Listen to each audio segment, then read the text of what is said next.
LR, the liberal redneck here, coming to you from a country that just observed the 21st anniversary of the 9/11 terrorist attack on our country, and many unanswered questions remain.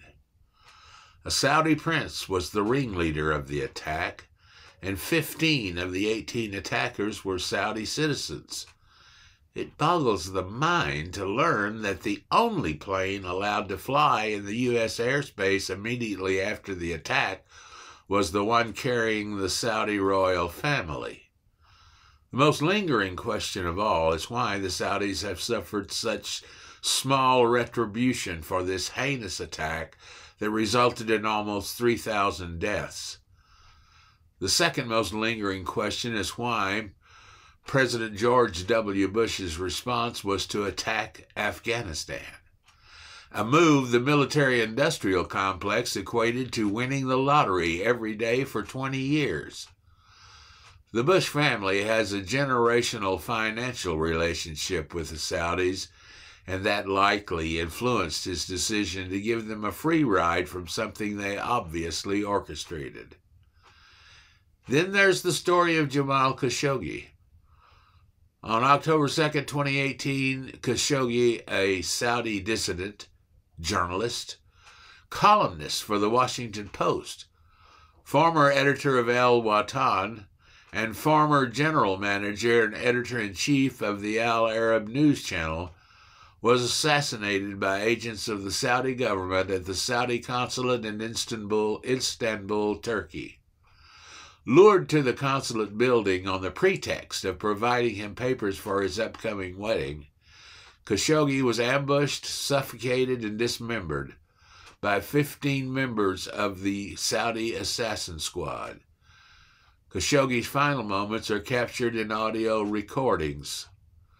The Turkish investigation concluded that Khashoggi had been strangled as soon as he entered the consulate building and that his body was dismembered and disposed of.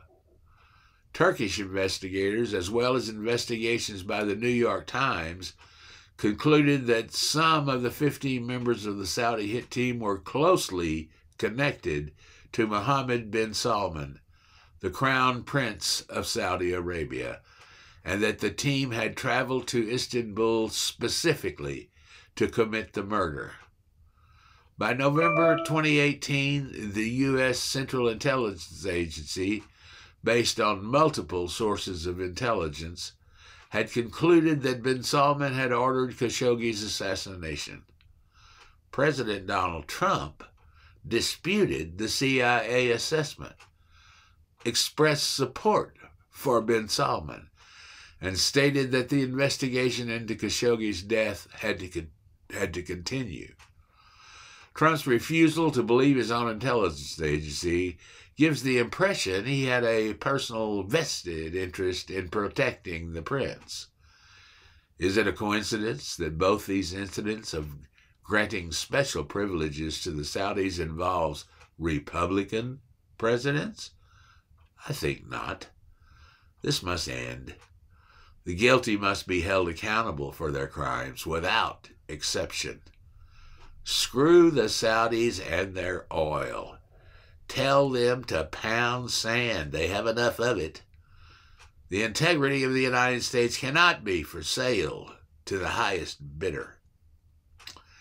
You can reach me with comments, questions, or suggestions at theliberalredneck@gmail.com, and you can listen to all the Liberal Redneck podcast shows at blogtalkradio.com/theliberalredneck. Thanks for watching.